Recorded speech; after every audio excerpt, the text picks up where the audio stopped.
back to StarrSoaps channel. How are you today? I'm doing good.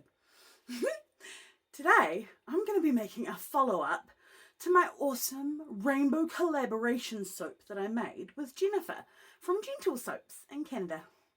Today I'm going to try, instead of using a white base with those groovy soapy stars that I made in the rainbow colours, I'm going to use a black base. And we're going to make Rainbow Star Night soap. Yeah, that's right. So, basically everything's going to be the same as it was with the first video, except instead of a white base, I'm going to use a black base. I'm not going to use activated charcoal like I normally would, because I don't want the outside to get too hard when I go to cut it. So you have to stay tuned and find out how I achieve this black soap, which I guess is kind of more grey than black, but I still love it. I love how it turns out. So if you would like to see how I made it, then come along with me and I'll show you how I did it. Squee! Okay, so first things first, we need to add our cooled lye water to our cooled oils and goat's milk. And I'm always straining out my lye solution because I use a good amount of mulberry silk in every lye solution that I make. And sometimes it can cause this crust to form on the top of the lye solution, and I don't want that going into my soap, so I use a very fine mesh strainer for this. And whenever I'm making my bath bombs, I use a slightly larger mesh strainer. Then I put on my gloves for safety. Come on guys, safety first. And it's time to bring it to a light trace or emulsification. This is going to be a fairly simple soap, because I already did most of the super hard work in pushing all of those colours of soap dough through my clay extruder tool to make a bunch of star logs. So now the main thing we have to do is scent and colour our soap. I'm using a fragrance I got from Zen Designs that's called Wild Musk, but to me it smells like sunblock. I could not get past that. It didn't smell musky or manly, it smelled like the beach. So when I described it, I wrote beachy as the scent, and that worked out good because we have two different star soaps with star logs, the white one and the black one. The white one is fruity and the black one here is beachy. So that's kind of neat. So I have my black mica mixed up here, and I've put a little bit of soap into the cup to make sure that I've really got it mixed through. Look at it shimmering and sparkling. Before I go ahead and add it into my base oils and soap. And I'm hoping that it's going to be a nice dark black colour. I've used 2 teaspoons of my black mica here. And I'm hoping that when I mix it, it's going to look a bit like it does when I use the activated charcoal.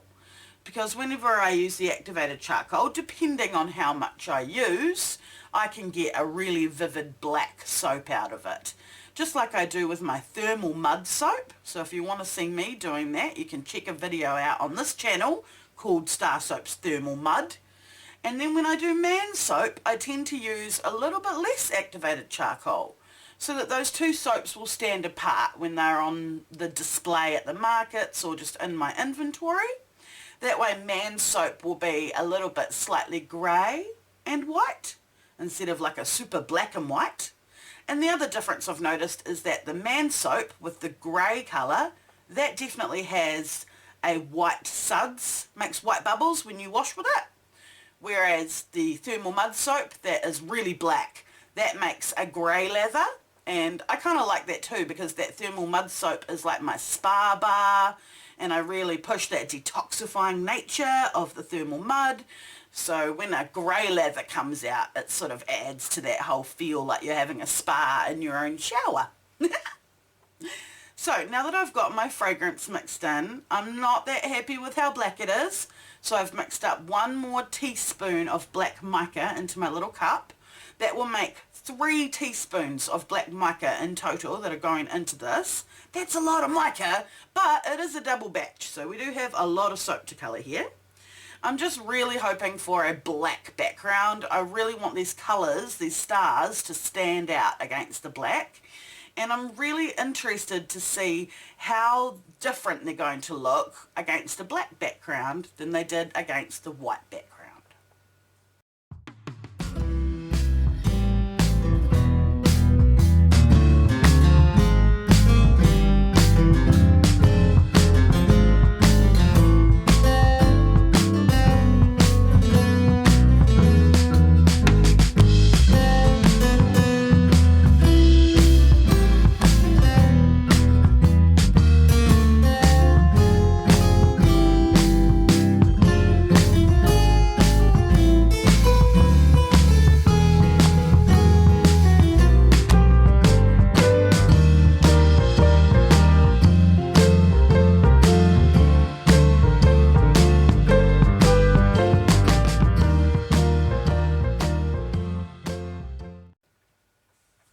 Now we're ready to mould the soap.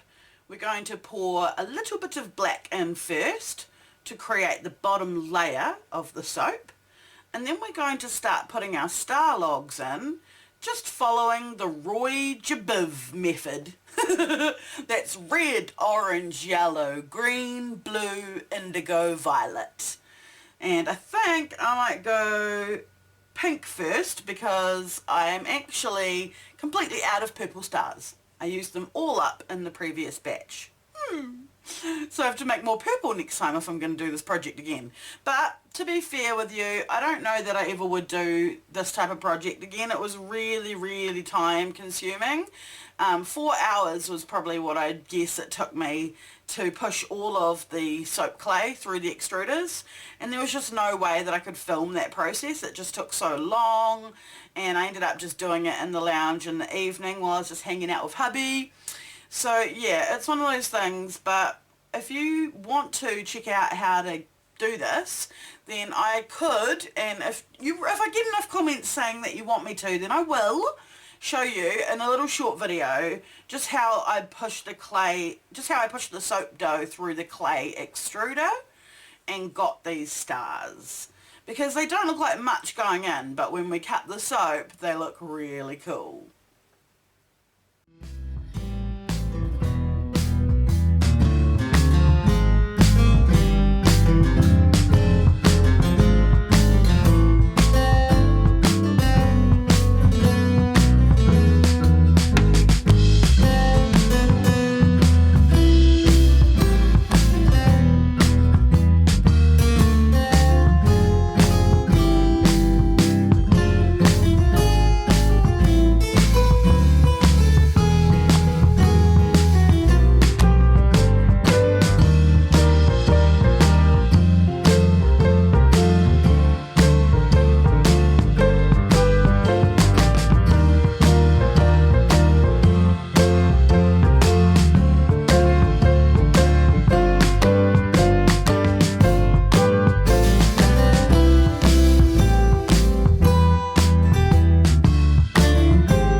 So just like with the other soap, the white one, I just keep on layering up each colour of stars, followed by another little layer of soap, followed by another little layer of stars, until I've completely filled the mould up.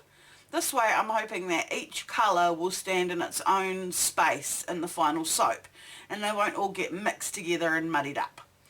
I'm really, really digging how the black soap looks as it covers up the stars and buries them underneath the soap. It looks so neat, and I really do think that the black is going to really make those colours pop in a way that's going to be different to that white soap. And if you missed that video, then I will leave a link below for you guys to go and check it out. It was a collaboration with Jennifer Dimart Olsen from Gentle Soaps. And we've been Soapy sisters and friends for about 2 years, or probably more now actually. And she has sent me all sorts of neat little goodies in the mail, and always in a very clever way, so that it didn't cost her too much in shipping, because she's all the way over there in Canada. So one time she sent me an end slice of her soap that she put into a Christmas card, so that it was thin enough that it could just go in the regular mail, in the regular post, and she just had to pay regular post for what you would to send an envelope with a Christmas card to somebody overseas. I thought that was really smart. And then another time she actually ordered me something on a website and then just had the website send it directly to me, which I thought was super clever as well. So that's neat. And that thing that she ordered from the website for me is in fact the clay extruder tool that I used, and that was why I really wanted us both to use it in our collaboration, because she gave it to me. I never would have had it if it wasn't for her. So I'm going to go ahead and finish layering up these beautiful soaps now, and then I'll be able to come back and do a funky top.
So now that the soap is finished and I have a nice smooth top, I'm going to come through with my rainbow of colours here that I've just mixed up a little bit of each mica into oil and used an ice cube tray as my palette.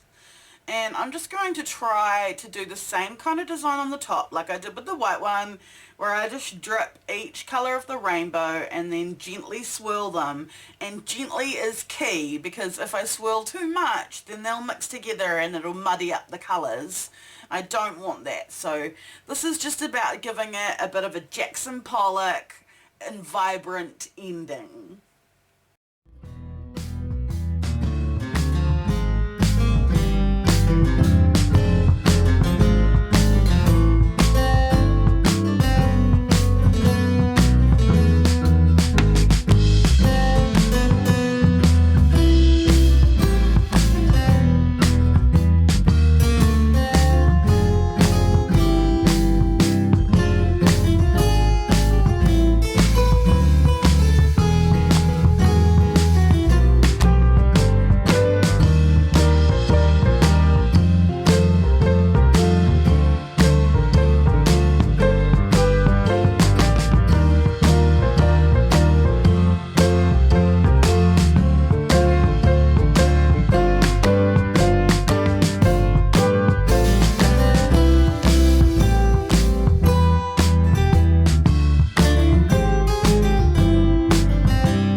here we have some cut bars.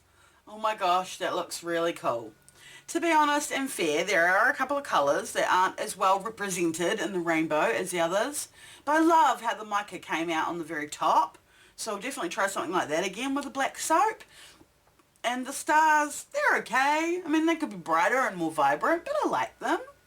All in all, I do like this design, and I'm stoked to have made it around about June, around about the month of Pride, when everybody was talking rainbows and Pride, and it was nice to be able to have something that I was doing to celebrate that, because I've always felt quite connected to the lesbian and gay and bi community. My godfather is gay, and my mother was always very comfortable around gay people. It was never something that was made to be weird or made to be unnatural to us as kids. So I really feel like it's just the same as anybody else's love, and we should celebrate it, and I don't see that there's anything wrong with it. So I hope I haven't offended anybody by expressing my opinion about that, but I really do just want to feel the love and share the hugs, including the soapy love and the soapy hugs. So that's what I'm here to do with you guys. I really hope you enjoyed watching me make this rainbow star soap in the night. The other one I kind of looked at like my daytime, and this one's like my nighttime. And I think they turned out pretty groovy. A huge shout out to Jennifer for wanting to do a collaboration with me. I had been feeling my enjoyment and my motivation for YouTube waning a little bit. So when she contacted me to do this, and another lady called Renee also contacted me to join a huge collaboration group, and I did join both, and that was that calendula soap that you guys saw me talking about in a previous video. And there's also another one coming up that's going to be for the fall, but of course it's backwards for me. It'll be my spring and summer and their fall. But hey, it doesn't matter. And yeah, just being part of these groups has given me a renewed love and excitement for YouTube again. So if any of you make soap and you make videos and you want to do a collaboration, it doesn't even have to be soap making. I'd do anything, you know me. I'd do a song collaboration with you, just you name it. I'm creative. So yeah, hit me up, leave me a comment, or send me an email at StarrSoaps@gmail.com. So now I'm just going to show you some photographs of the wet soap in the mould, and I do adore how that came out. I was able to gently swirl the colours, and they didn't all mix together into a big muddy brown. So I think that look on the top, that's my favourite part about this whole soap. Now I've got some pictures of the cut bars, and they look pretty stunning as well, and they smell neat. They really smell beachy, and yeah, like I say, that wild musk fragrance from Zen, if you're in New Zealand, it smells a bit like sunblock to me personally. So if you're looking for a scent like that, go for wild musk. You might not think that it's going to smell like it, but it does. The other thing that happened to me just recently is my printer died. So I had to borrow a printer from a friend that only had black ink. So for these, I decided to use a rainbow of colouring pencils kindly shared to me by my children, so I could colour in the labels. Well, thanks for watching, guys, and if you're not already and you want to be, hit that subscribe button and become a part of the StarrSoaps family. And I'll see you guys next time.